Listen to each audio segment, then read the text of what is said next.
Hello and welcome to the Ask Aviator podcast, number 24 or 25. I'm never quite sure which anymore because they keep changing the dadgum titles here on YouTube and Facebook, or we forget to, or something happens.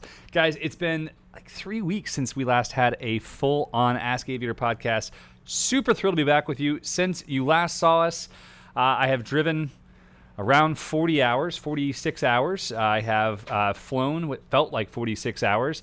Flew to 4 schools, 3 elementary, 1 high school. Still allowed back at each and every one of them. Been on 3 different radio shows in the middle of nowhere, Pennsylvania, that ended up being one of the most beautiful places we've ever flown. In addition to that, we've flown in France. I've been to Ireland. I drank a proper Guinness. It's been quite the month for Aviator, and we're super happy to be back here, right here, live. And like I tell everybody, if you're listening to this as a podcast, first off, thank you so much for taking the time to listen. But join us live. We love having the interaction. Right now, there's about 82 of you listening live. We'll have around 2,000, I think, listen to the podcast over the next week. But it's just a great joy to have all you guys here with us. So thank you all very much for being a part of this. I'm going to take a few minutes to say hello to our current viewers because it's important to me to recognize them. And the first one I'm going to shout out is one who, this guy was instrumental into my getting my pilot's license. First, as the crew pilot or chief pilot for none other than Jimmy Buffett. He flew Jimmy Buffett's Margaritaville flying boat all over the world. Not a bad job right out of college, right? That'd be pretty all right. And then he somehow got connected with me, and he had a Piper Cub, and he let me fly around in it quite a bit, and we had way too much fun. And then he'd sign me off for cool things like, oh, you need to go test flight an airplane in California. Sure, you could do that. So huge shout out to Jonathan Hardwick. Great to have you in the chat. Eventually, we're getting you down here. I know you don't live in Florida anymore. Chattanooga's beautiful, but dude, come fly my airplanes. I owe you, and come learn to fly butt fans with us. You need to make it happen. Huge shout out to Craig Taylor, who was in my office yesterday. I think it was yesterday, maybe the day before yesterday. Good to see you as well, our one-legged banshee. Jonathan Kaiser, I'll see you in 3 days. Michael Abbott, Jay Williams, Andrew Finnegan, good to see you as well. Peter Cesla, Joseph Huggins, Craig Couch, always a pleasure, sir. Saeed, great to have you as well. Cody Esterline and Bob Blitheract, thank you all for being here. Derek Trout, great to have you as well. One of my highlights from our trip to Pennsylvania that's not going to make the videos. It's not going to make the videos because it makes me look really, really bad. And when I'm the one editing them, I get to decide how bad I want to look. So was meeting Derek and his wife. So Derek's the guy who won Tucker's first Learn to Fly Aviator for Free challenge, right? So he bought a T-shirt, told his wife, I'm going to win. And then they drove out to meet us at the air show. And I met the guy and I was like, who is this? I don't know who he is. I didn't recognize the name. And then it all clicked. And I was like, oh my gosh. And by it all clicked, I mean, John told me. I said, oh my gosh, that's the guy. And so we hung out for the night, had a great time. They ended up staying in one of the RVs with us. We really had the best time. And so Derek and his wife Leanne were phenomenal people. And of course, I do what I must do, which is, hey, can we go flying together? And the next morning we had free, so I planned to go for a quick solo flight and then come back, and we were going to have a blast on a tandem. Leanne and I first, and a couple other wives. Really excited about it. Well, what happened was we found ourselves in a small field that seemed plenty large enough. However, at that altitude, with that wing and that motor combination, somehow I failed 4 launches back to back. The third one, we actually got off the ground. It was nice. We had a nice little ride for a moment there until I realized that the tandem trike, which we never use ever for solo flight, ever, had been reset for solo hang points, which meant that we were flying not the way you're meant to. You're supposed to fly like this, and it was more like this. So as soon as the front wheel came off the ground, I had to abort that launch. And then the 4th launch, which I was so excited about, I'm invested. I'm like, we're going to get off the ground. We finally reset everything. We've had incredible help. Jeff Chorba, thank you if you're watching this. Thank you for helping us lay out the wing. Derek, thank you as well. We lay out, we launch, wing comes up square, full power, pedal to the metal. We get about 200 yards of fuel left. Power lines ahead of us, off the ground. We're flying, baby. About 2 feet off the ground. 50 yards past, 3 feet off the ground, 140 more yards past, 5 feet off the ground, and I'm looking left, and I'm like, well, that corn's about 7 feet tall. I'm about 6 feet high, and I got to turn, which means with this power setting this motor's making right now, we're not going to make the corn. So, Leanne, I'm sorry for the worst tandem ever, but thank you very much for the trust, and we did enjoy a really nice 150-yard long, 6-foot-high tandem. It was fantastic. So, shout out to Laurie Nocter as well. Laurie, great to see you. I hope we get some more time together, man. Laurie actually is one of the videographers in interview. I'm not sure what your official title is, but he works for Cross Country Magazine. And if you guys haven't looked at Cross Country Magazine, it's extremely expensive as far as magazines in the U.S. go. It's worth every penny. It is the most beautiful magazine with phenomenal articles, incredible photography. And I really would like to contribute eventually. It's one of the things I'd like to do is share some of our stories through that magazine because it is just truly, truly beautiful. So I want to answer tons of questions. I know we have them coming in. Lots of great folks in this chat right now, and it's growing as we speak. Over 100 of you now. Want to thank you guys for joining us. I am going to bring Andrew in to talk some. I'll answer like 3 or 4 questions. We're going to bring Andrew in. Then we're going to bring in a man who, at his age, it's shocking he's never learned to swim. But we'll discuss that later, and it'll be worthy. Let's see. I just got my Spider 3 the other day, and when kiting, I noticed it was way more apt to surge over than my old Spider I had. Must be that 6 inches, huh? Yes, so if you got a brand new Spider, they're designed to be rigged for high hang point strikes or foot launch. So there's plenty of extra brake line that you need to reset. You need to reset that. So go out there and kite it. If you have not watched our video, which I'm sure will be in the chat in just a moment, on how to tie in your 2D steering, there's a tutorial of how to measure how much brake line you want. Like if you want to have brakes tight, brakes not tight, all those things are in that video. It will help you kind of get a baseline for what you're looking for. You just look on our YouTube channel, youtube.com/aviator, and you can measure exactly how much brake you need based upon the curling of the wing and how much slack you have before engagement. Depending on the wing I'm flying on a Spider, I actually like the stock setting. I like it being overly long because I use that wing primarily for cross countries, and because the way it's set, I'm sorry for those of you guys in a podcast, you can't see this. If you're flying on my free ride, for instance, my arms are above my head. I have about a 1/2 inch of slack before it engages. On the Spider, my arms are all the way down below my shoulders. So the amount of effort that it takes to keep my arms up high is so much reduced. It's really, really a blessing. Although it may not be as much of a deal, and Andrew, you and I could talk about this some, because on the original Spider, the wing oscillated quite a bit in cruise settings. On the Spider 3, it's rock solid and steady, much like the Sirocco, just very, very stable. So, for me, I don't mind them longer, but it really depends on what your mission is and what your goals are. So, James Dunn says, did Eric get to sit down with the Ozone folks to talk about reflex at Coupe Car? I was looking forward to that. Yes, James, I did. I am about 60% done with our second, which will be our last Pennsylvania vlog. With the family traveling up there, we visited all those schools, we visited the radio stations, all that stuff's in this video. And then the next videos will be Coupe Car vlogs and the Ozone Reflex discussion, which is not just reflex. We talked a lot about design philosophy. We talked about what they see as the next big things. And this is the designers of Ozone. These are the guys who are the ones boots on the ground, who are the chief designers for Ozone. Phenomenal conversation, great video. Huge shout out to Matthias, who is helped me with BCam, and his footage looks better than mine, so we're going to use his. But very, very thankful. I had some incredible conversations, some of which I can't get into details on, but I'm waiting because I want us to test the information. Like we had a 2.5-hour conversation with the CEO of Vitrazzi to talk about the exhaust issues, to talk about what the future is, to talk about the Factory R and the new Cosmo. So we talked about all those things, and I want to share them with you, but I want to make sure that we're not just sharing information shouted at us from a manufacturer. We're always going to independently test on our own before we share. So as soon as we're able to independently test, which should start in about 8 to 14 days, some of these new interesting things, we will let you know what they are and what our results have been. Chris Albright says, how do you guys keep bugs out of the wing? Don't know. Fly more frequently. The worst I've ever seen was my buddy Rex Pemberton, bless the guy's heart. Comes home from a trip. He was probably climbing Mount Everest or something that seems like him, and he walks into his hangar, pulls his wing down to go fly it, and as he pulled it off the hook, the entire wing fell out of the bottom of the bag. It had been infested by ants, and they ate the entire wing.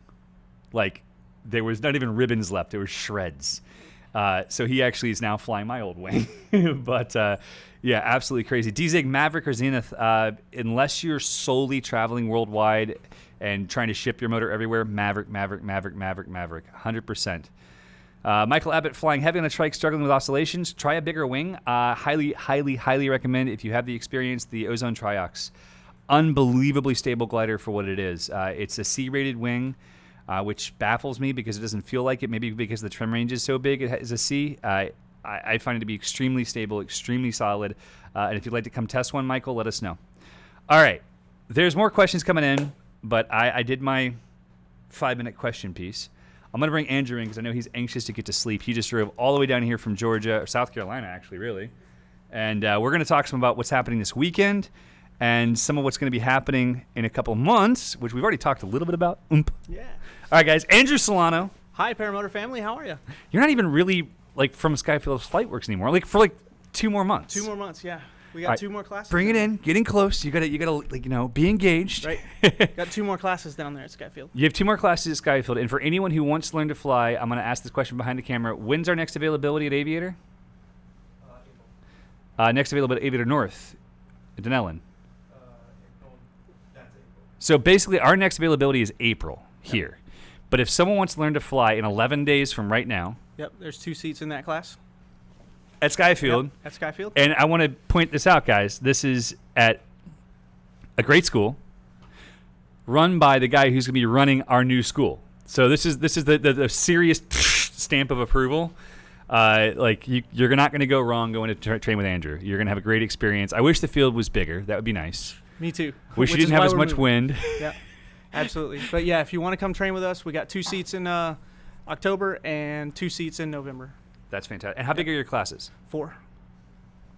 So, for those of you who just really want to give back to society and give back to the paramotor community, don't come train in October or November. Let us have a really small class. I'm just kidding. I'm kidding. No, it's a better experience with more people. And I'm going to talk to our student Paul about that too. Like, it's a family, and it grows with more people, and it really becomes a more entertaining experience when it's not just you and one other guy to compare yourself to. Absolutely. I totally agree. And, this whole reason we're coming down to Florida is so we can be on a larger field and therefore be able to accommodate more students in the class.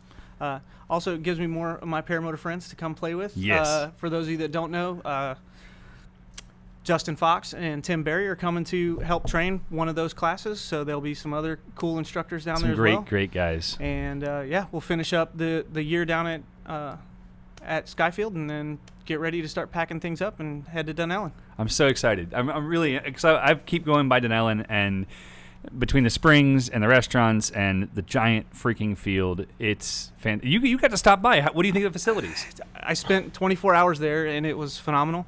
The airport is wonderful. The hangar is great. The field is phenomenal. We can do everything we need to do in almost any direction. In the restaurants right down the street, there's stuff on to the do. river. On the river, there's stuff to do. If the weather's not so good at the airport, there's the rivers, kayaking. You want to go east, you can go into city. If you go west, you can go into the country. There's just plenty to do. Horseback riding everywhere. It's going to be a great location. I agree. Easy to get to. Yes, I mean it's an hour and 20 minutes from Orlando Airport, hour and 20 minutes from Tampa Airport, or hour 30. It's basically like coming here, just the opposite direction from the airports. Yep. Yeah. Yeah, it was super easy. Yeah, so I'm super excited. Michael Phillips says he's in your October class. Excellent. So Michael, here's your challenge. This is a serious challenge for you, sir. You need more friends. All right? So you need to have more friends in your class, whether you bring a friend that you already have or you find a new friend and bring them to your class, because there's 2 more spaces available. He just had cancellations in his October class. We got to fill this thing up. So, all right. When you and I sat down and started talking about you coming to work for Aviator instead of running your own school, you said you had ideas. And then you shared one of the ideas. It's like, well, we've actually already done that, but we can't manage the time to manage it anymore. Will you do it? And you're like, yeah, I'd love to. And so you are. And the first one is coming up. I leave tomorrow morning. So I have to zip up to Georgia on my way to North Florida. It's not really on the way to have a meeting with my mentor. But I am really excited because we get to fly what is, in my opinion, one of the most beautiful places on earth. Share the idea, share what this trip is, and share what you hope for future trips. No pressure. So this trip right here was kind of just everything that I've done on all of my flying trips, which is really just getting together and flying with our friends on the beach, just having a nice, cool place to fly, cool people to hang out with, and take some of the stress out of getting your gear down there. So, well, and more than that, you've made it pretty gourmet, posh, excellent. I hope it works out great. We better. Absolutely. So we just made it. How can we make it as easy as possible for us to go enjoy and bring our friends to fly a really cool place? And one thing led to another, and now that's the Aviator adventure that's going to happen in Apalachicola. And so it'll be 4 days of flying the beaches and inland. I think there's some rivers and stuff. We've got a couple of cross-country plans tripped out, depending on which way the winds are coming from and what the weather ends up doing for us. So I got some exciting news. Yeah. There's a small island about 25 miles southeast of Apalachicola that you can only get to by boat or by plane or by paramotor. We should get there. I just happened to find out that our chase boat driver, my dad, is on the island. Awesome. So we might have to do a little overwater exercise. It's going to be fantastic. Yeah. I'm excited. I really am. Like it to me, like this is what is the evolution of, you learn to fly, you fall into this family of aviators, and then you can go and do it on your own. You can become a van lifer like Ross, or AJ, but the reality is that it's just so much more convenient for most people who aren't ready to throw their whole life into paramotoring to come away for a weekend and to have great catered food, have a chef in the house, have everything handled for you, and get this great vacation out of it. Yep. Absolutely. It's a paramotor vacation where you just get to come do all the fun stuff with paramotor and not have to worry about much else. So I have a few ideas. I have a new idea I haven't shared with you yet. Okay. Returning from France. So everyone's always like, oh my gosh, you get to go to Europe for work. Oh, I'm so jealous. And I look at them like, all right, so our last few trips to Europe, I'll run through the last three. Previously was England and Italy for Parajet Fly Products Federazzi. We flew to England, got there in the morning, drove 4 hours to Parajet on the wrong side of the road. I only made the mistake of going around a roundabout the wrong way once. Pretty impressive and terrifying. Get to Parajet, we check into it. We didn't check into our hotel yet. We go to the factory, say howdy doody, go check into the hotel, come back, have dinner, go sleep for like 6 minutes, come back to the factory, tour the factory, took a 20-minute walk through town. That was our vacation in England. Drove 4 hours back to the factory. Italy, factory, hotel, factory, hotel, factory, hotel. Oh, 20-minute flight. Yes. Checked another country off. So that's normally our trips, right? Like the trip before that, I flew to England for 2 nights. We arrived in the evening, slept for like 3 hours, got up, went for what apparently Europeans consider to be a really easy hike that about killed me and Travis. I swear to you, it was raining. Of course, it's the north of England. And we're like hiking up this hill, and I'm leading the pack. I'm walking alongside Mike from Ozone. It's the 20th anniversary of Ozone being founded. It's great. All the original founders are there. Just good people. Really interesting people. All the athletes came. All the big dealers came, and we had this great time. And we're on this walk, and we're like on the trail walking up, and everything's great. And about a third of the way into it, maybe halfway into it, start dropping behind. Yeah. Start losing steam. And about, I'd say 7/8 in, I look at Travis. I'm like, we're not gonna make it, man. It's like a 5-mile hike, and it's up a mountain, but it was not like, it's a Florida mountain. It's not like a mountain. So these are our normal trips, 2 nights, wham, bam. But this trip was different because I took Nell, and so we went to Lyon, France, drove 2 hours to Saint-Hilaire, and we had a wonderful time. We stayed right at the paramotor launch this time, so we're right there in town versus driving an hour each way. Mm-hmm. And had a lovely time with all of our suppliers, had lots of good friends, old and new. And then we had 3 days in France. So we went to Annecy. Nice. Have you been there? Uh-uh. All right, so I love paramotoring. I love paramotoring because it makes it accessible anywhere. What makes paragliding kind of more special in a certain sense is that because you can't do it anywhere, where it's really, really good. Yeah, it's magic. It's magic. It's legendary. And everyone comes. So we're there on a Monday. on a Monday in September, which is the dead time. It's right before it turns off. It's not good for the rest of the year. And there's like 150 gliders in the air. Wow. And they're at 5,000 feet. And then at the landing site, there's 50 gliders kiting. And there's a bar with a restaurant. And there's like all these people doing tandem. And it's just like, so Aviator Adventure to Annecy is a must because you can launch. And they have 2 routes. They have the small route, which is like 45 miles, which you usually do the route, do the loop again. So do it 2 or 3 times. Or they have the big route, which is like 200 miles. And some guys will do 2 laps. Wow. That's serious flying. You're over this glacial lake. It's just, I can't put into words how perfect it is. I had a new friend who I met with Laurie, who is the guy from cross country, who learned to fly last month. His 8th flight, I believe, was at St. Hilaire, paragliding. Wow, what a resume already. His 9th flight was at Annecy, and it was 2.5 hours. That's ridiculous. And he said that it was the best and worst flight ever. Best because it was so incredible. Worst because it ruined him forever, and he couldn't feel his hands. So, yeah, there's a lot of these cool things, and we've talked about it on the stream before. But you have a pact with yourself to travel in a new country and fly every year. Absolutely. So, what countries have you gone to? What's next? Peru, Mexico, Japan. Next is Italy. We're going to Italy next year. I thought you were going to Africa. I'm going to Africa in December. Yep. And then, December trip's already planned. So the next trip that I'm thinking about is Italy. Absolutely amazing. Yep.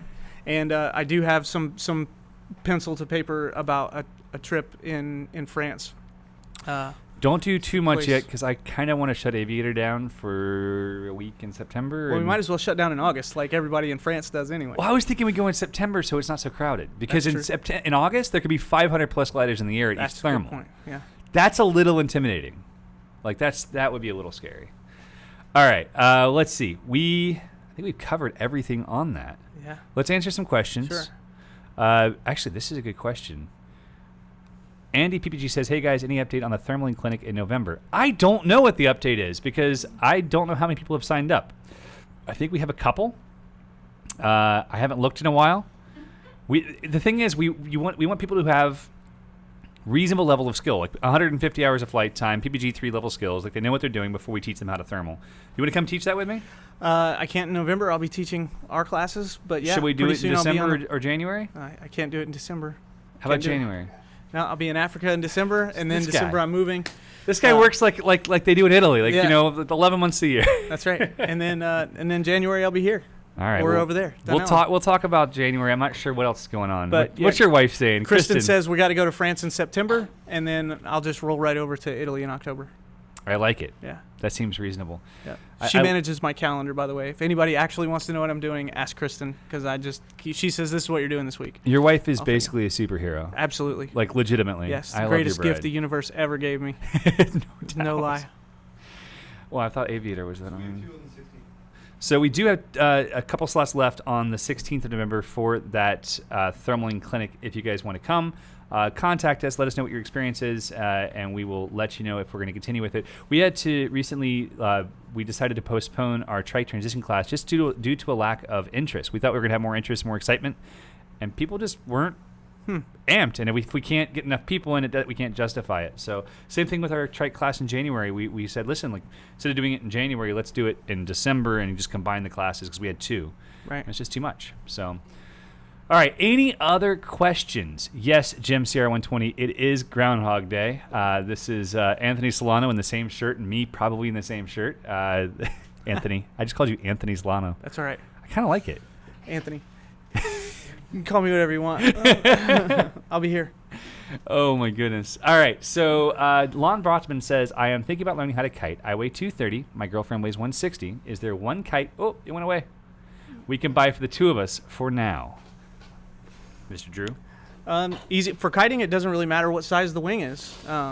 Except for safety. I mean, yes, but the smaller one would be the safer one for the 2 to buy. But, we kite on smaller wings than we normally fly, especially as the winds start to increase. So, yeah, that the smaller one would be the right one to buy first. Yes. She's not going to be able to kite the large one once the winds start getting higher. Yeah, we had Bo on here a few weeks ago, and he is 120 pounds soaking wet and learned to kite on a 31 or 32 meter glider. And by learned to kite, I mean that he literally was drug across the field into a fence. Yeah, so it's floaty. Very floaty. Tree Clock says, update on the extended Aviator warranty. Yes, it is official. It is a go. And actually, my job, as soon as I finish this podcast, is to film the explanation video for what is included, what to expect, and what the terms are. If you're interested in buying the extended warranty right now, if you purchase your paramotor through Aviator or one of our dealers, you can find out. Say again? It's on the store. That's what I was going to say. Jeez. It's on the store. So you can go to shop.aviatorppg.com and you can find out all the information on the extended warranty. We add an additional year to your warranty for your paramotor for $299 as our introductory price. So that is coming right along. Tom Kubak, good to see you. We got, good crew in here tonight. Alex, you want me to bring you into the chat too? I can do it. Alex has been wrenching on airplanes this week, so he's having more fun. Can you tell me why Maverick versus Zenith? DZ asks. Drew. So the Zenith is a great frame, but it's a little bit heavy sometimes, and it's really designed for those pilots that are expeditionary in nature. And so if you're taking it apart and packing it up or trying to put it in a suitcase, the Zenith is the right answer. For a lightweight, everyday machine, the Maverick is going to be a little more user-friendly for most of the days. I do have friends that are diehard Zenith fans, and they just accept the little bit extra weight that the Zenith brings to the table. Yeah, I've flown both. I chose a Maverick. I'm right there with you. Yeah. It's heavier. It does break down smaller. However, I hate the ratchet system on the side. I've seen it catch lines so many times, and when you've already failed to launch twice due to the fact that your lines get caught on that, and if you get the right technique, it's not an issue. You got to get your arms up higher and further out, but it's a challenge. Yep. So I definitely see it as a niche product that's fantastic, and some people like Matt Minyard crushes it with his Zenith because he's on the road overseas all the time. Exactly. He's the type of guy that it was built for. Yep, 100%. But the Maverick is the most up to date and design wise advanced paramotor that Parajet is making right now, and it's the right choice for 80% of us as an everyday paramotor. Yeah. I think we're like 90% are either going Eclipse or probably more than that. Probably 95, 96% are going Eclipse or Maverick. Yes, absolutely. We just finished our first 2 classes on Mavericks at Skyfield and couldn't be happier. Yeah, I've been blown away. The triangulation in the back of the frame as a school unit, coming from what we used to teach on, where this little feet would bend up. Yep. You don't have feet that bend anymore. So we have so many less broken propellers because if someone sits early or makes a mistake, it's steady. It's stable, which is fabulous. All right. Michael Abbott says, flying on a thermal day, if you get above the clouds, does the turbulence settle? It's going to be a little smoother up there, yeah. It's a lot smoother. Yeah, generally speaking, yes. Unless there's wind shear at different altitudes, then it might be a different story. It might be a different story. Jamie Stott says, Eric, thanks for the hospitality and light coming a few weeks ago. It was nice talking with you, John, Kate, and Ross, as well as several of your former students, Paradigm members, and YouTube paramotor celebrities. Yes, thank you very much, Jamie. Glad you came out, man. Truly a pleasure. This is a great question for Drew as well. Racing with Paramotors asks, what are your thoughts on using paragliding-specific wings for powered paragliding? It's not bad. You're not going to have the trimmer system that you have with a paraglider wing. That's the main difference between a solid PG wing and a PPG wing is the trimmer system are going to be different. Most PG wings don't have a trimmer system at all. They all use it in the speed bar. And we usually are not in air where we need speed bar as paramotor pilots, so we choose to have that kind of set it and forget it trimmer system on the back. However, both are adequate if you're just willing to accept the fact that you don't have the trimmers back there. Absolutely. So all that said, that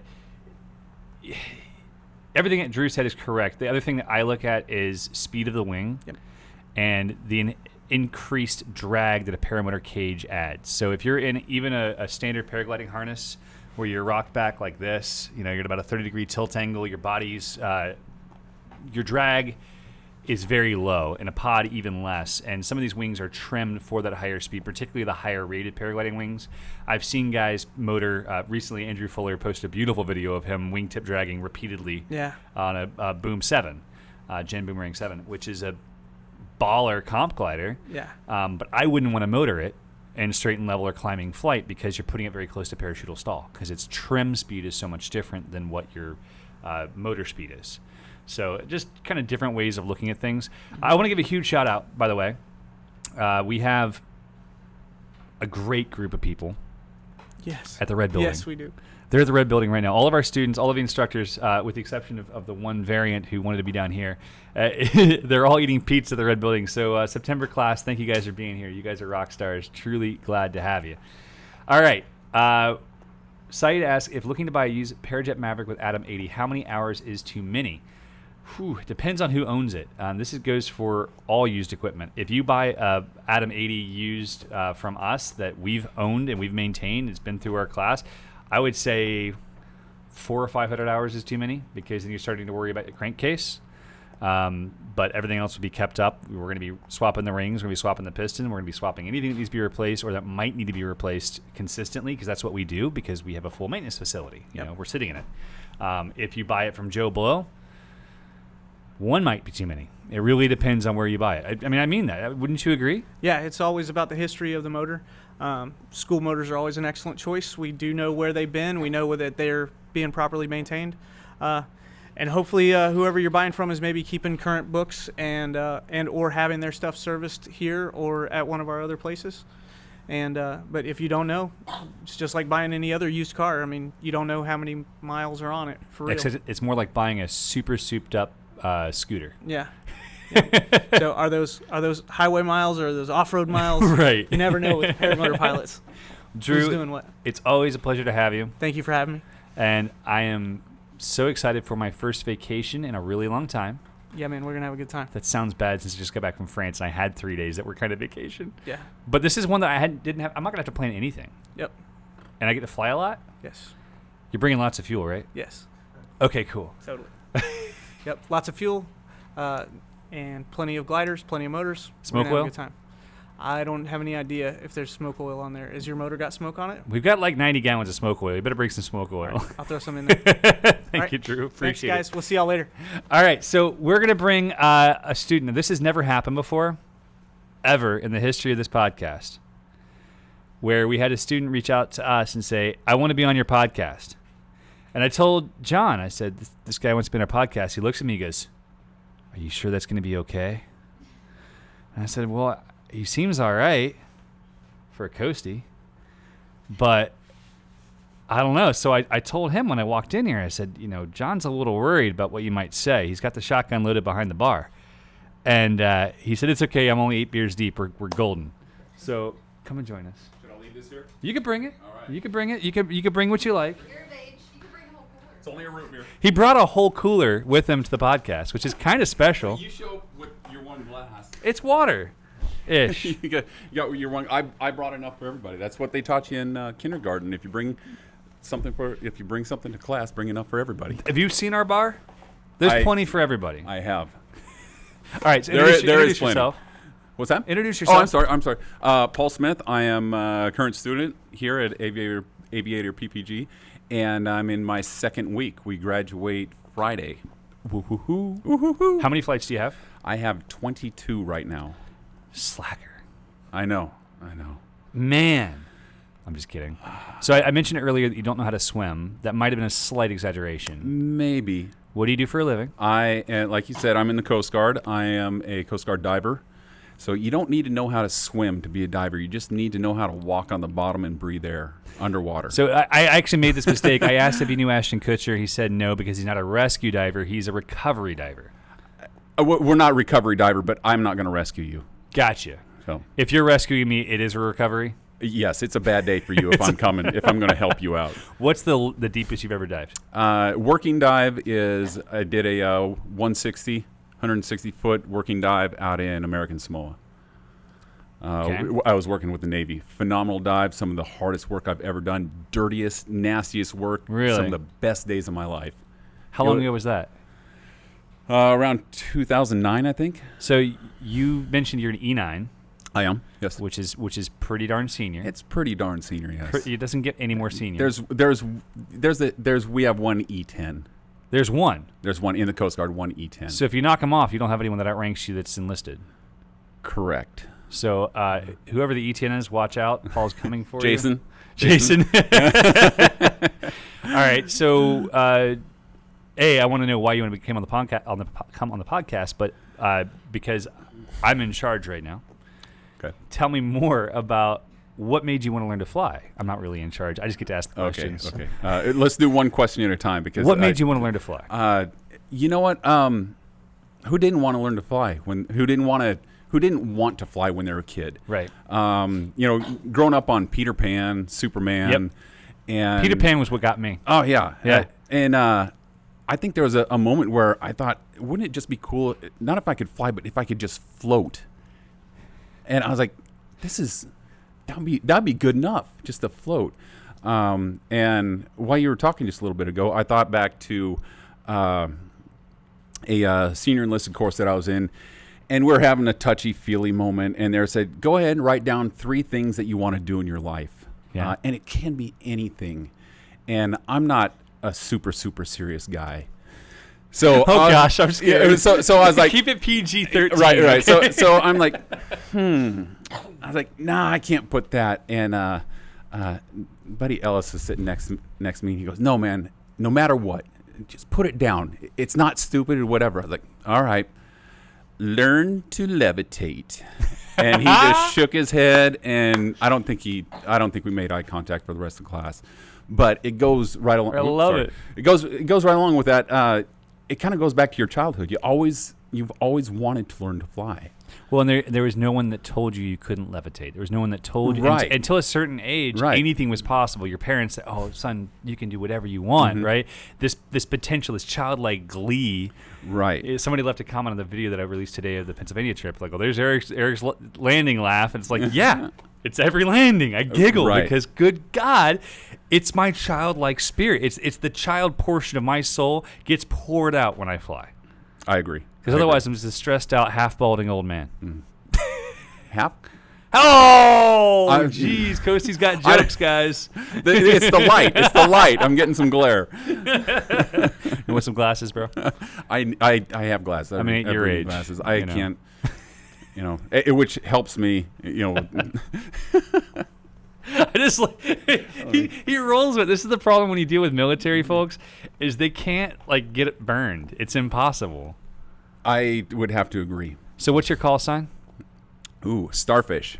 So at Aviator, What are you laughing at, when hair boy over there? when you graduate, at Aviator, you go through your barbecue with the crew. This class was the first time that Mike's officiated the ceremonies. It was glorious. I don't know if anybody else has donned the cape and got a scepter. It definitely, I think it added something to the ceremonies. I feel like the Air Force will be picking that up soon. Okay. But it needs the cone head. The traffic cone head really makes it. Yes. Yeah. So With the strobe the on blinky there. light, yeah. Yeah. It's a little disorienting there during the ceremony, but hey. So Senor Starfish is here, and now it's time to ask the question: why did you want to come on the podcast? What do you want to share? I was just sitting around down there at the building, and I was like, you know what? They should have students on there. Yes. And most of the time they won't come. Exactly. And AJ goes, "You want to go down there? Go on down there. Take a couple beers." I'm like, "All right, cool." So I brought them all. All right. He literally did. If I could put the cooler on the table without breaking the table, I would actually. It's a pretty big cooler. So I there's hummus and carrots in there too if you want some. so we could be healthy. Yeah. Oh, good. We have health food and snacks. All right.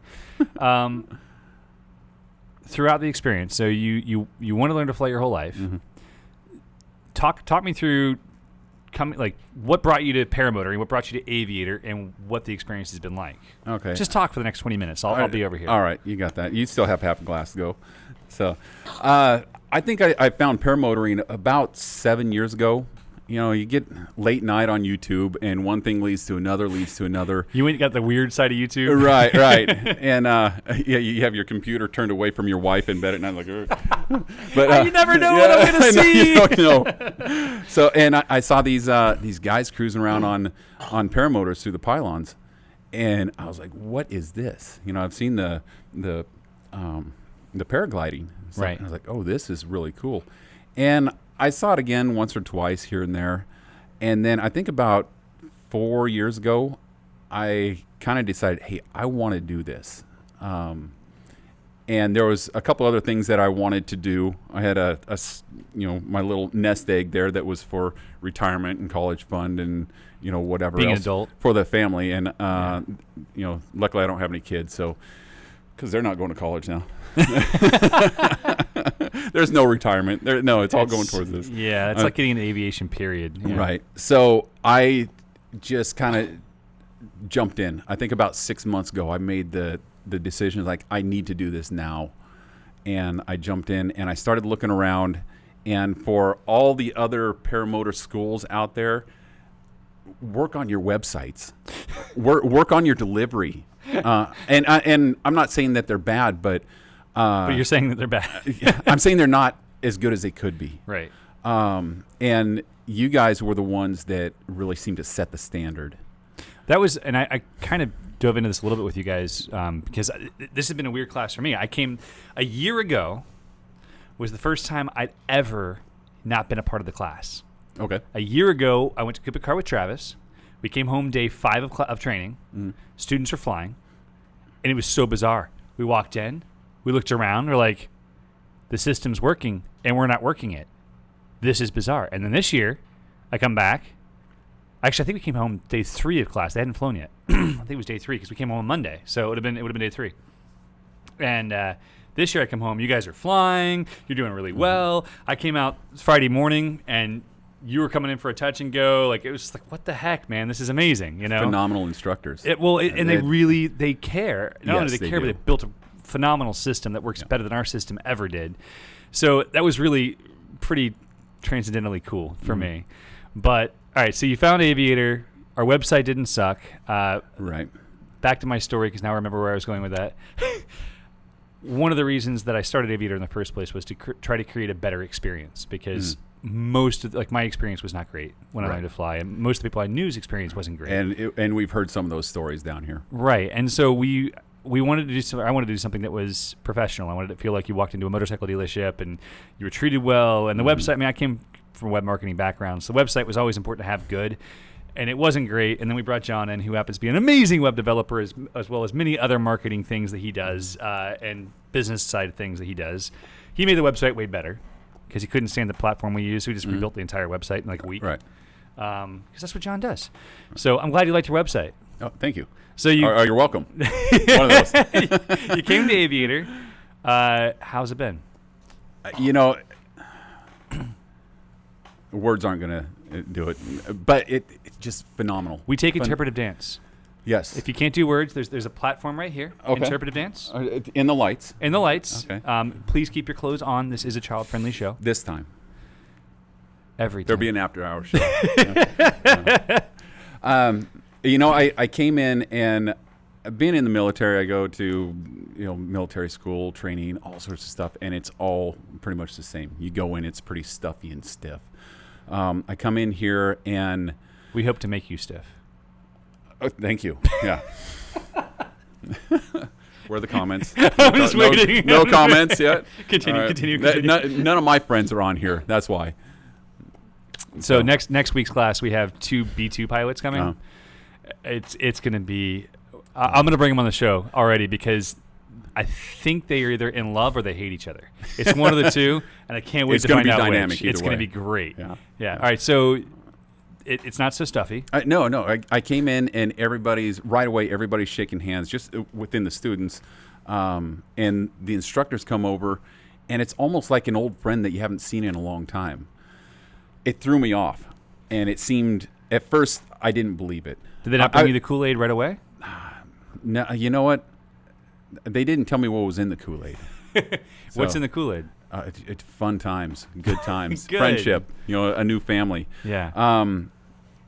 And then we got going, and I think the thing that really hit me at first, at least looking back on it, they said it, and I was like, okay, words, blah blah blah. They're trying to, psych us up or get us in a certain mindset. I was like, okay, but it really started hitting home that you guys aren't necessarily just teaching people how to fly. You're cultivating a family and a culture. Right. You got a sticker down here I don't know if I can say that last word down there. You can say it. Don't be a wiener. Don't be a wiener. Except it's D-bad. Don't be a dick. Yeah, Don't be a dick. D-bad. And yeah. And Continue. it wasn't just. And I thought, okay, well, I'll be nice to my fellow students. But it goes beyond that. It goes. They teach you how to interact with other aviators, not just paramotors. Right. But when you're flying into an area that they don't know anything about it, how do you talk to these people? Because really, we're ambassadors. At the end of the day, Right. this sport is so small in the U.S. I was in Pennsylvania 2 weeks ago, and I'm riding a one wheel down in a downtown little tiny 2,000 person town, and they looked at me like I was driving a UFO. Oh, right. And it reminds me of flying paramotors when I got into it. Like, people look at you and go, "What the hell? How? I don't understand." They're so confused, and that's Right. really where we still stand in a lot of areas of the U.S. Like in Lake Wales, Florida, now we're part of the skyline. You wake up in the morning, you're going to see 30 paramotors in the sky. You know, Right. like people just know. But where do you live? I'm up in D.C. area. You're in D.C. Somebody asked. That's why I'm asking you. Okay. I already knew the answer. I was being Okay. nice. Thank you. And you're planning on flying up there? I do, yes. Did you meet Jack when he was here for tandem training this week? No, I didn't. Jack lives in D.C. Okay. His wife's an Air Jack, Force give me a pilot. call. Yeah, he's in the student group. You'll find him. Okay. Yeah. So all right. So first flights, what did it feel like? Okay. I want to not. I don't want to just go to my first paramotor flight. All right. Okay. So I want to go back to kiting. I like it. So anybody who hasn't come here that's planning on coming, be prepared to fail. You're gonna Yes. fail. Yep. It's part of it. It's part of but- why it makes it worth it. Right, but when you succeed, it's almost like you're a toddler and you're learning to walk for the first time, and your parents come along and they're like, "Good job," and you feel so good. And it starts with the kiting, because Right. I've never kited before, at least not something like this. Right. So I'm learning it and I'm failing, and the instructors are just so positive and reinforcing, and they move the instructors around as needed. They know the strength. All the instructors know their strengths, and they know the other instructors' strengths. So they'll grab somebody who might be better fitted with a certain student. And that's honestly one of the things I think that makes Aviator stand out from every other school. Mm-hmm. You go to any other school, the biggest schools I know of have 2 to 3 instructors. Mm-hmm. Here, you're with 7 on the field. At your class, I believe. 8 if Allie's in there. And, Yeah. Right. No, I'm sorry, instructors. Oh, instructors. Yeah. 6, 7. Yeah, there's people going everywhere. Yeah, They're so all over the place. you have so many different personalities that all speak the same language, Right. because not everyone can receive the same language the same way. Right. They speak the same language, but they're saying it a different way. Right. So Right. it was good for you. Yes, absolutely. And then we went 2 toes. Okay, so it's you start off with some high fives from the kiting. Woohoo! Good job. Yeah, you're doing good. You do the toes, some high fives. Maybe you're moving up to fist bumps. Maybe a little chest bump or something every now and then. And that's phenomenal. I've done skydiving before, so it didn't put a grin on my face yet. But everybody else had a grin. I'm like, okay, I got this. This is good. And when I'm having fun, I'm usually pretty serious. I'm serious about my fun. I'm having fun. I'm the same way. Don't get in my way. Yep. And ruin my fun. Don't ruin my. Yeah. It's more like for me, because oftentimes I try things that are really challenging, and so when it finally feels fun, I'm like, I don't want to screw it up. It finally feels fun. Don't mess with me. Right. Exactly. So the toes, they were fun, and I was in my zone. I was like, okay. And then we moved on to the paramotors, and my first flight, I got up on my first try. Attaboy. Not bragging, but I got up on my first try. Your wife will be very proud. Yes. Saving that one for now. Anyways, We'll clip it. We got this. We got okay. And I couldn't stop smiling, and I could not just look around and just, this is effing cool. you. Right. I was, it's indescribable, honestly. It really is. It's visceral. It's something that's beyond what our minds are designed to handle. Right. It really is. In my opinion, like I told this story a couple podcasts ago, or last podcast I was on. my first skydive, I was friends with all this drop zone. I had an accident right before my 18th birthday, so I didn't skydive until I was 20. So I'm up there with Shane McCormick, who's Red Bull Air Force X Games winner. He's my videographer, right? And a couple other buddies who were like taking me out for my first AFF. I never went tandem. I just went on my own the first time. That's what I did. You're the only other person I've ever met. Yeah. Okay. Yeah. That first jump is easy. It's the second jump that's scary. Oh, the second one was easy. The first one, I remember flying up. I remember my parachute opening. I remember nothing. I landed, and Shane runs up, and I'm like, how'd I do? He's like, dude, you failed everything. It was the worst skydive we've ever seen. It was complete mental block. I had and I believed him. And he plays the video back. He's like, you did perfect. And I'm like, seriously, I passed? He's like, yeah, you did perfect. Yeah. My first jump, I jumped out, and I told myself, don't think about it. Just count to 1, 2, 3, and go. I jumped out, and I was like a cat, just. Then I remembered I had to do some things, but it was the second jump I got up there, and I was like, I know what to fear now. Right. The first jump, I didn't know what I was afraid of. The second jump, I knew what I was afraid of. That's why the second jump was harder for me. You know what's funny? For me, the only thing I ever feared, I only got through my AFF and I quit. We found out we were pregnant 2 days before my Both of last you? AFF. Congratulations. Yes, thank you. It's actually, it's a growing baby Yeah. belly. Beer belly, what? Yeah. And I remember so succinctly, because my first jump was out of a Twin Otter. And then I think it was a Skyvan or a Casa. So I'm running off the I don't know tailgate. what mine was, but I just remember a lot of duct tape in that thing. Well, yeah. Everyone's like, why would you ever jump out of a perfectly They're good not- airplane? they're I'm not like, perfectly have you good. ever seen a jump plane? They're No. terrible. Yeah, they're cut up with the hacks on, and the sharp edges are taped with duct tape. They're horrible. They're scary. You want to get out as fast as you can. Years ago here at Lake Wales, there was an airplane, and it's still flying. It got a paint job, but we called it Frankenotter. It was a Twin Otter, and it was built in South America, and it was literally assembled from dozens of different airplanes. And it had the original paint job of all these dozens of different airlines and different jump planes. It was the coolest. If any skydivers are in the chat, Frankenotter. That airplane has gotten around, and it is ridiculous how beat up it is. But so you couldn't stop smiling on your first flight. Couldn't stop smiling, and I came down, and Mike came up to me, and he congratulated me, and he gave me the biggest hug. Man, that hug felt so good. It's just like, this there's not is... enough man hugs in this world, are there? Yeah, there's not enough. And I got teary-eyed. I'm getting a little teary-eyed now just thinking about it. The other instructors, when they got a chance, they came over. The guys that hadn't been up yet were like, hey, that was cool, man. Congratulations. But my excitement turned away from me after that, and I think I was more excited for my fellow students that hadn't been up yet. I think that's one of the most beautiful things is you flew. The instructors know what you felt. Mm-hmm. Yes. And then everyone else got to fly, and you got to share in what they felt. Yes. And that's guys, this sounds kooky and weird, and I'm sorry, but the reality is when you recognize the depth of what doing something like this does to you, and you get to see someone else that you met a week ago or 4 days ago, 5 days ago, and you got to see them experience that same level of bliss, terror, optimism, hope, joy, all the ups and downs. Right. I think it's almost every emotion. Yeah. Except for depression. Except there's no depression in the air. It is, and it all just dumps at once. Yeah. And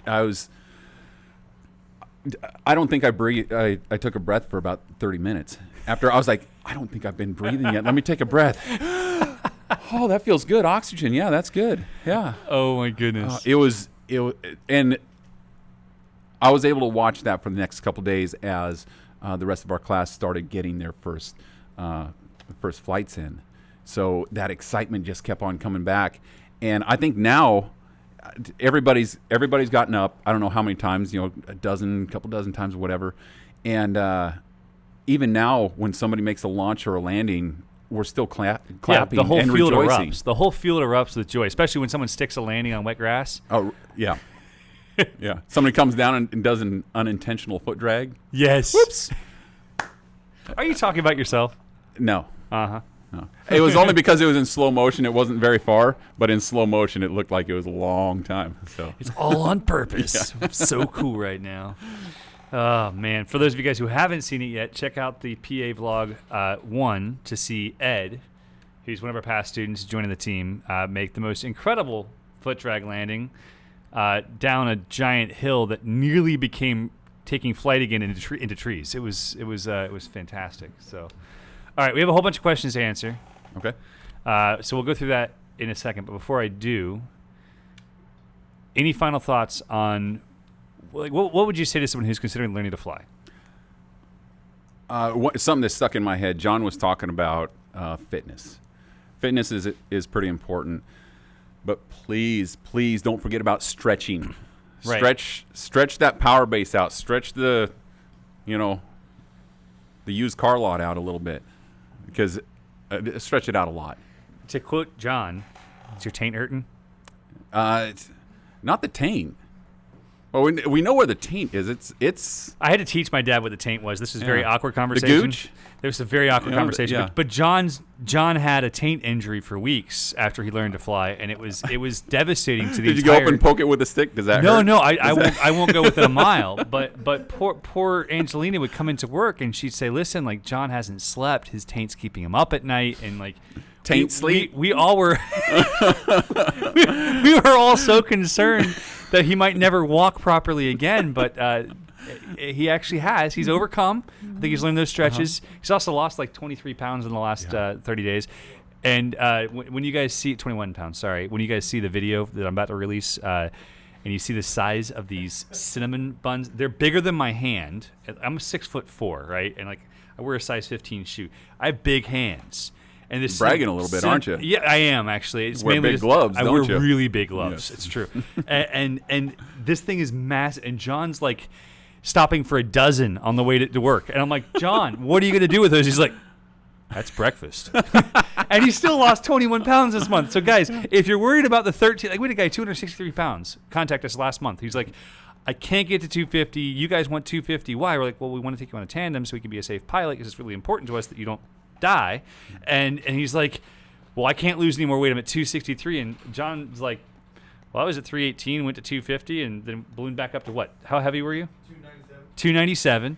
And he's dropped down 21 pounds. Big John. While eating the giant freaking cinnamon buns covered in pecan. Oh my God, those pecans and walnuts were so good. I ate the tops off a couple, I won't lie. So good. All right. Add one other Hit me. thing for Take your time. For anybody's that is looking to get into this. Don't wait. Yes. Don't wait. Just jump in and do it. I don't know. Figure out all that other stuff later. Just sign up for the class, commit, and you will not regret it at all. That's one of the things I think is actually kind of good that we're booked out. I mean, we're booked out 6 months right now, and a lot of people put things off.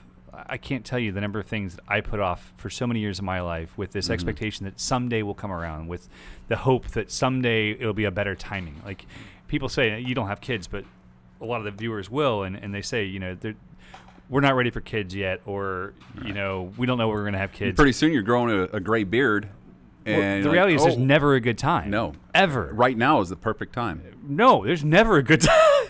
So you might as well do it now. Right. Right? So that's my point. It's like, if you can set a date now and start working toward it, now you have a goal. And if you're living a life without goals, without purpose, without mission, why are we here? What's the point of life without a mission? Correct. In my opinion. I'm with you. That's a deeper seated conversation. I've been working on my book the last week, so it's a lot of that talks about why it's so important to choose something that makes you uncomfortable, that you're afraid of, that you need to overcome, because by overcoming that act, you will become a better person, which allows you to bless the people around you. Yes. And that's kind of where my heart is. So I've been. Huge shout out to William Liddy for helping so friggin' much on that, by the way. It's amazing the people who come out of the woodwork to help you, who are just like huge blessings that you never anticipated. Yes. So huge thanks. Yes. All right. Thank you for sharing some of your story. I think that was all the story. That was the whole thing. We're going to... That's the whole thing? No. There's more. There was some pizza and some other good times. Do you have anything you want to say to your brothers at the Red Shop? Save some pizza for me. He's gonna need it. All right. Andrew asked, Herr Paul, Did you get to fly the Spider 3 yet? Yes, I did. I flew it today. How was it? It was phenomenal. Big difference? Yes, big difference. It was a little bit windy, a little bit choppy down lower. It was windy this morning. It was. I was looking across the lake, and it was like But rowdy. But once you got up, it was smooth air. It was still blowing, but it was smooth air, and it was really fun.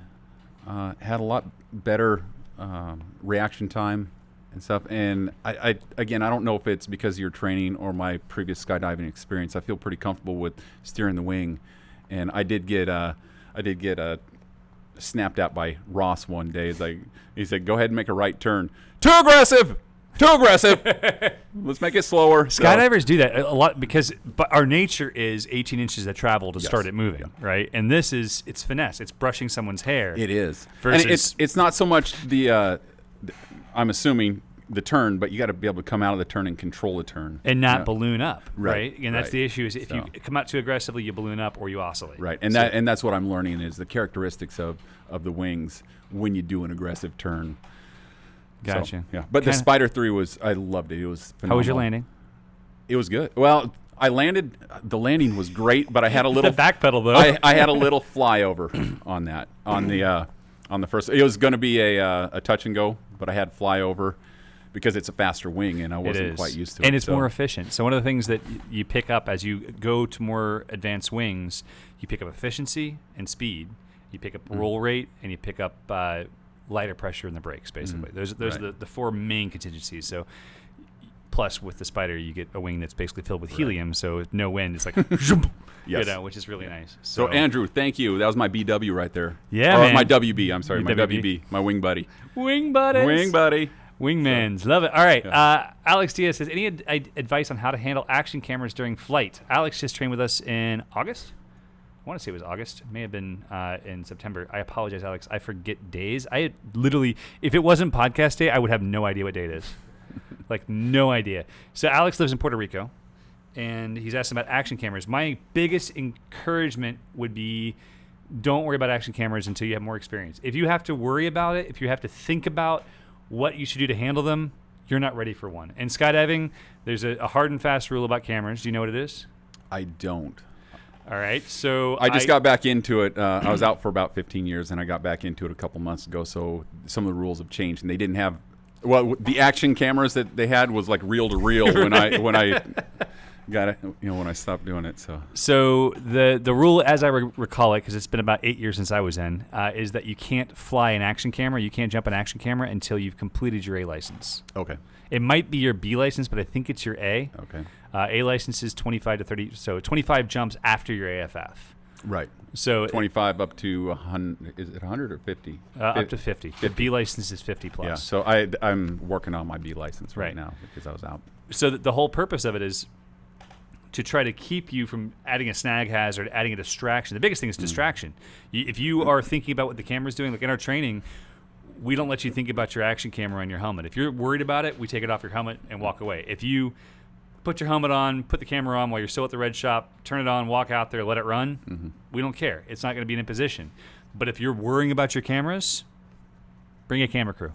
I agree. Right? I am easily distracted. Everyone is. And I don't need I need to take in just little chunks at a time, especially right now. Right. And if you realize that about yourself, I think you can develop and eventually get to that place where you can bring on an action camera at a safe time or experience level. But you need to know where you are. 100%. So Stephen Fay just said 200 jumps for a camera skydiving. That I thought that was for wingsuits. Steven's one of our new instructors. He's joining us in January. So I think that's a C license. He will know. That would be an A license, wouldn't it? 200 jumps skydiving. Is it C? C. Yeah, you're right. Yes. C license. Yeah. See, this is why we bring the best possible chat in here. Thank you, Steven. Appreciate you, my friend. Where is Paul Station? Where will we be flying from usually? I'm up in the D.C. area, so I will be Warrenton, small little skydiving place out there, or maybe I'm going to go down and see if anybody's flying out of Orange. So if anybody's flying out of Orange, hit me up. Do you have your motor and wing yet? I have one picked out, but I haven't gotten one. My shopping cart is full. Okay, so you need to buy one of the school units instead, because we're going to be in Virginia next weekend. I'm gonna see you guys up there. You're going to the expedition, or going to the Overland Expo. Yeah. So Expo. you need to come fly with us. I bring. I can't bring one of the school units unless I sell it to you because we have to replace it because there's a class starting that Saturday. So I'm just saying, don't be a weenie. You don't have a red one over there. You don't have the color of wing that I want. do have a red one, but it's mine. I know. So I want to be like Eric. Red. Oh, it's Nicole, another instructor of ours. It was not Steven. It was Nicole. Is on Steven's iPad. Okay. Nicole is Steven's wife. They're both skydiving instructors, and they're now paramotor instructors coming to work for us. Oh, great. So, great. More information than you needed, but I'm reading chat. So, all right, let's see here. Dan M. Hey, everyone. Thanks for putting this on. Do you suggest learning foot first or trike first? Man, that's a tough one. Depends on your physical ability. I would recommend learning foot launch first if you're physically able and confident in doing so. That would be my encouragement there. How is the electric project coming along? Mullen, I got to fly it, and it is fantastic. It's about the thrust of a Nitro 200. I flew for, I think it was 13 minutes. On my Freeride 16, and it had used less than a third of the battery. So that should give you, and that's like pen power flying like you've seen me fly, like flying like a D-bag. So it looks really cool. It's fun. Yeah. I don't know what necessarily D-bag flying looks like yet. I haven't seen it in person, but it might be cool. No, so the electric's coming along great. We have a few more things to look at, and I actually have a different electric I'm testing. So lots of information to come along electrics in the next quarter. I would love to. We can release what we have now, but I feel like it would not be fair.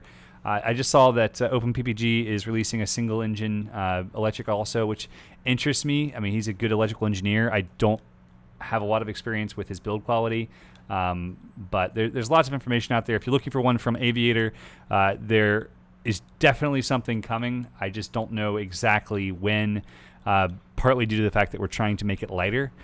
My goal is to shave 9 pounds off of it from where it is right now. So I have a plan. It's just engineering and cost and time. So This is for both of you from a future student. question from John for a future student. Do you both feel safe in Do you you both feel safe in you now taking the Spider 3 home? And do we both feel safe in Paul taking the Spider 3 home? I would say by Friday, I will feel comfortable with taking that. I only flew it once. Well, I got 2 flights in today on it. I think I could eventually, I'd be okay with it. But by Friday, I feel with the progression that the class is doing, I'm definitely going to feel comfortable. Yeah, in my opinion, I've shared this many times. I think everyone should buy a Mojo. Hard stop. It's a wing you'll use forever. It's a wing that will live in your quiver of things you utilize when the winds are bad, or it's thermic, or you're just not sure about the weather. You're going to choose the safer wing. However, a lot of our students go for the Spider because they're looking at their budget. They go, I really don't want to add $3,300 to my expenses. Because the guys who buy the Mojo, if they stay hard in the sport, which most do, they'll in 6 months, 12 months, they'll add a second wing, right? They'll add a Spider. So yeah, a lot of our students leave with a Spider, but after they've had a really nice number of flights where they're very confident, and all of our instructors agree. You're not going to see a student leave Aviator with 5, 6, 7 instructors in the field that don't all agree that student's ready for something. Right. That before you guys get there in the morning, they're going through and slating what equipment you're going on, and they're all making sure that there's no disagreement to make sure that everyone feels confident in your competency. Right. And that's not to say that the Spider is the wing that I'm going to go with. But I'm just saying that I feel Friday I would be good to go with that wing. And then after that, I can make a lot better educated decision on which wing I want to fly with for my first wing. And the thing is, you may end up with 2. You know, we have there are students, and I tell people it depends on if it's going to make or break you. You know, if the finances aren't going to make or break you to have $3,300, where you have a wing you're going to fly when you fly by yourself, the Mojo, which is going to keep you safer. It's going to encourage you to be a better pilot. It's going to require you to use a more precise input level to do maneuvering of any major kind. And then you have the Spider when you go fly with your buddies and they're going cross country and you don't want to be 15 miles an hour slower. Right. Right. So there are definitely different considerations on both sides. They really are. So Let's see here. Bob Garber asks, any plans to be in New England for a show or anything else? Not right now. We're still looking for a sponsor for Paradigm, guys. We get a sponsor for Paradigm, we'll do all sorts of really fun stuff. We'd like to have a school in the in the New England area for summer school, probably in 2021. So it's possible. I got a question. Have you ever thought of doing a traveling school? We have. And what are your thoughts on that? So I've done it. Okay. 6 years ago, I did classes in multiple locations, and it's really challenging. Is it? If you are going, say it's a travel school, and you have a location that you're going to go to, and you have 5 students, 7 students showing up to train at that location, you get there, and the field that you had planned, that you had confirmed with the local pilots or would confirm with the whatever, is now illegal to paramotor from, or the wind's coming the wrong direction for it. We were in Jacksonville, Florida for like 8 days, and we just spent half of it driving around trying to find big enough space to kite. So it's definitely a challenge. Plus, adding a place for your simulator. Plus, so it adds up. Having a classroom area, definitely a possibility. What we did, and it's on the website. If you guys go to aviatorparamotor.com or aviatorppg.com, there's a page that is a location recommendation form. If you want to see a school in your local area where we are, like in your town, you can go on there, and it puts the onus on the recommenders. Like, do you know the property owner? Are you the property owner? Do you know the airport manager? Whatever, right?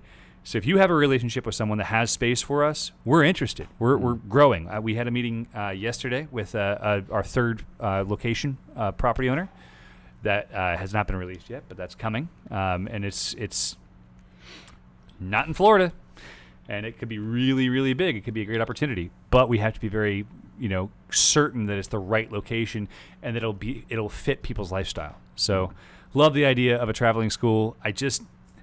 What I like better is having 6 summer schools.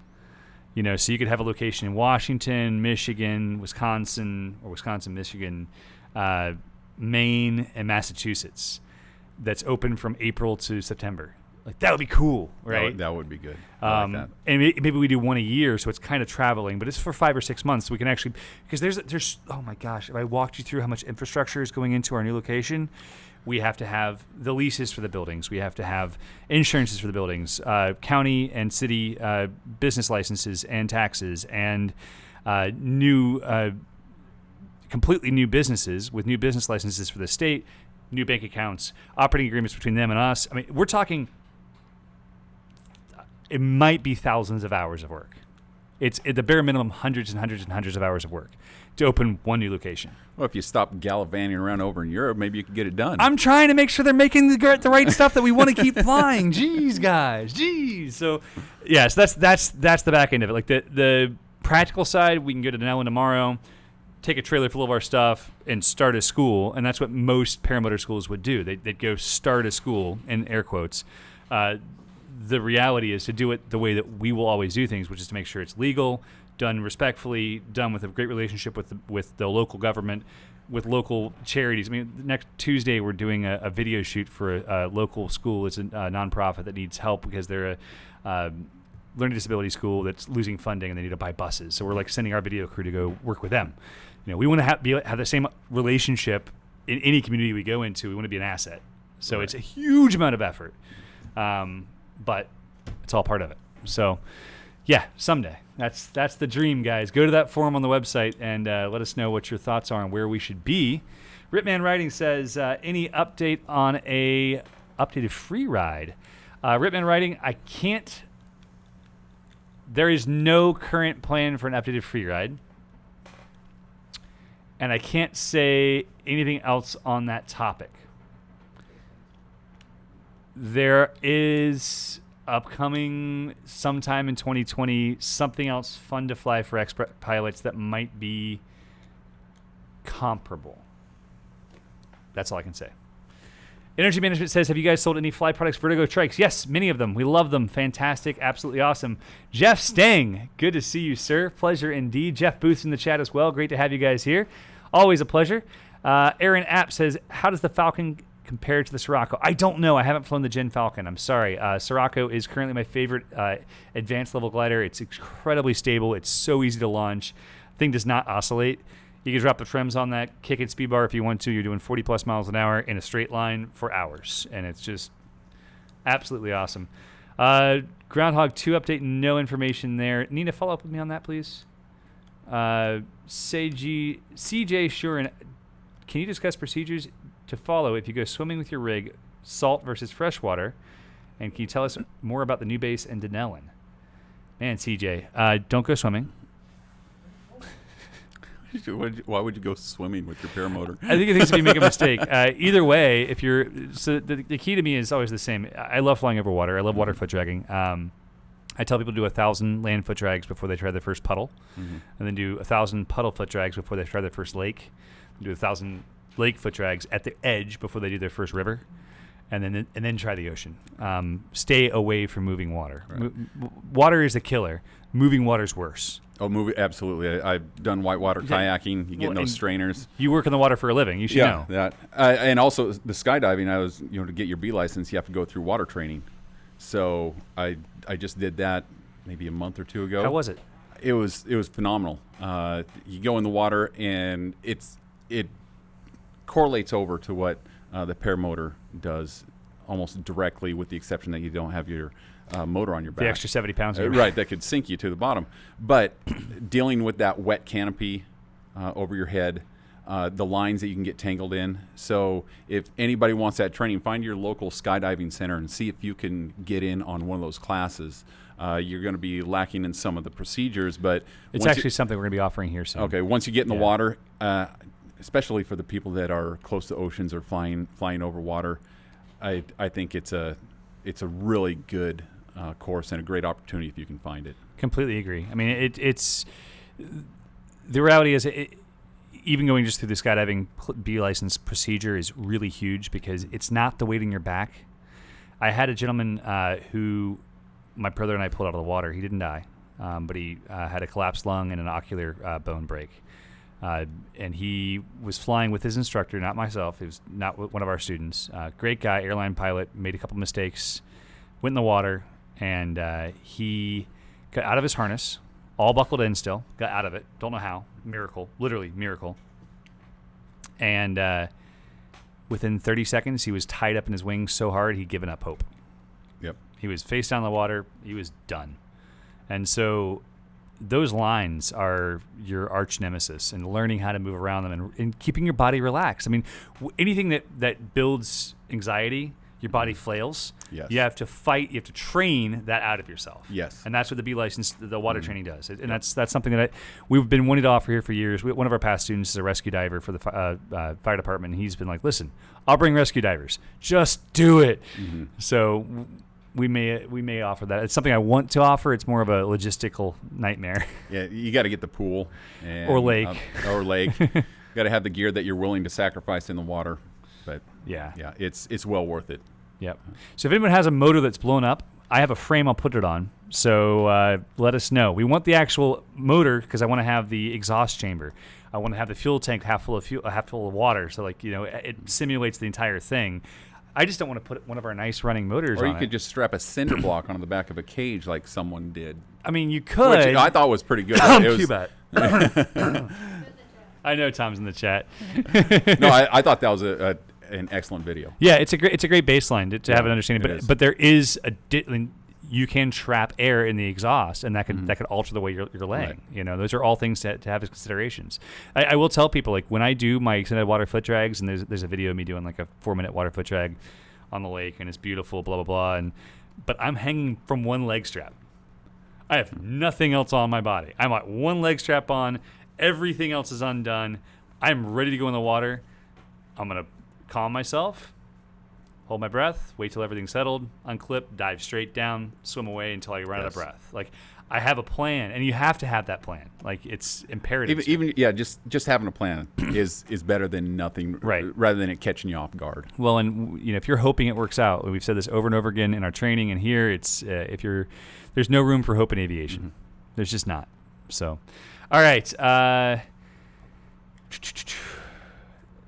Tim Current, could you go into a little more detail of the pumping brake technique you used on the video release today? I can't hear because it's really in depth. Come to one of our PBG3 classes. We'll be happy to teach you all the things. It's just That's a multiple hour explanation of spot landing.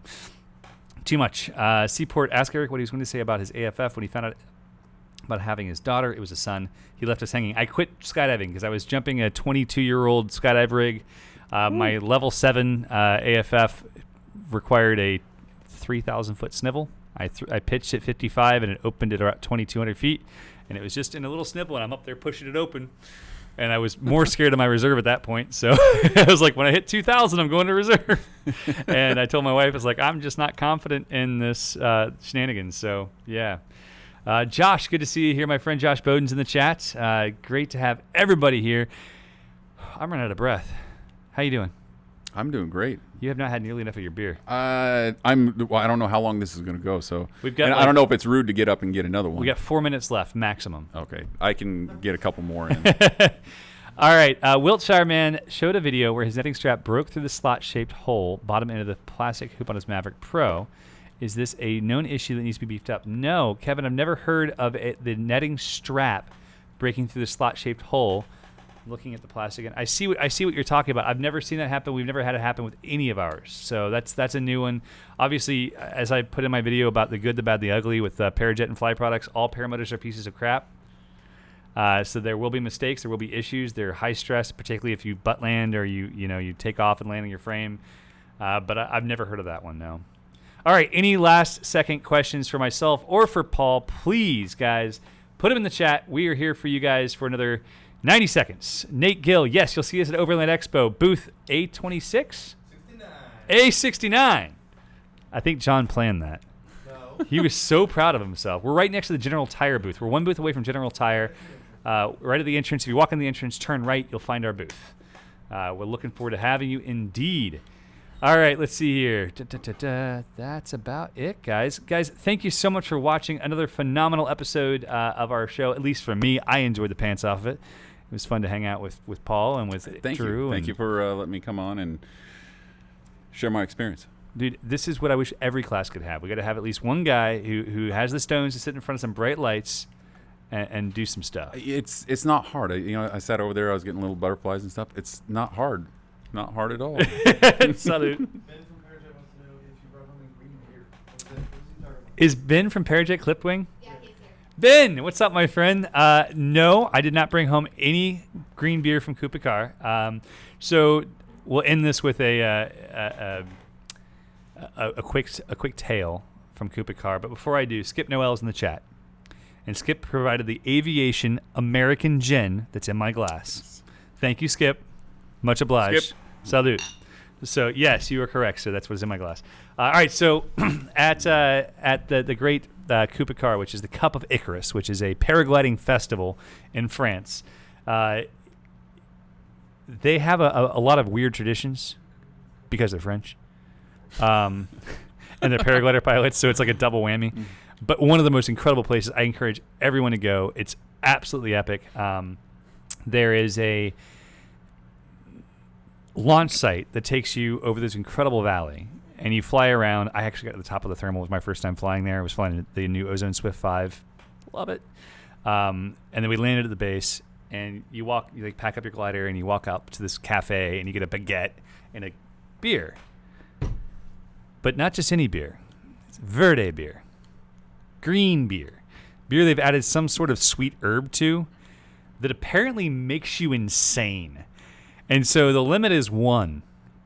If you drink more than 1, there is definitely a potential of doom and despair. I heard a wonderful tale of a man who said that the green beer would do nothing to him. And the last his friend saw of him, he was in the dining hall, which is a space for about 2,000 to 3,000 people. Maybe that's a little big. Maybe 1,500 to 2,000 people. And is lined by picnic tables. And he was last seen dancing naked on top of these tables, and then rediscovered again around 10 o'clock the next morning, walking up the hill from the landing site, still nude, and missing his shoes. So the green beer is special beer. It's a Kupikar tradition, and you have to have 1. And unless you're with Tom from Parajet, I highly recommend you don't have more than 1. And if you're with Tom from Parajet, I recommend you never have any, because he'll never let them stop flowing. Very dangerous man. Okay, Racing with Paramotor says that they want swag. We'll end this thing out. We're gonna give 19 ozone calendars. we're gonna give Racing with Paramotors. All right, in the chat, if anyone wants some 2019 ozone paraglider calendars, apparently we have a bunch of them, and there's still 3 months left, if you count this one. Beautiful photos. We'll include a hat, a shirt, or a water bottle as well. Leave some notes in the chat. Make sure you like this video on YouTube. Make sure you follow us. Make sure you leave a comment after the video goes live. Share it with your friends. Come back next week. Leave some comments down below that you want some free swag. And I'm going to pick 3 in just a moment. Oh, Clipwing. Ben's calling me out. He said I had 3 green beers. I did have 3 green beers. No, it's got this herb in it. I don't know what herb it is, but it has like an herb in it that makes it sweet. Apparently no one wants anything free. Oh, there we go. All right. Craig Couch has 1. Derek Trout has 1. James Dunn has 1. And I would give Ben some free stuff, but you're in England. So, Ben, I'm going to give Tom some free stuff to take back to you later this month. How about that? Even though you called me out for having 3 beers, you jerk. Racing with Paramotors, you get some stuff too. No problem. Maybe you should start post dating those or the calendars. The calendar, so you only pay for the last 3 months. Seaport, you've won as well, my friend. Guys, thank you all so much for being on here. Email your info to info@aviatorppg.com. Send your address. We'll be happy to send you guys some swag. And Paul won something too. I haven't decided what yet. It might not be good for him. Might not. We'll go over to the bar and see what I won. All right, guys. We'll see you all on the next episode next Tuesday. Have a great night. So long.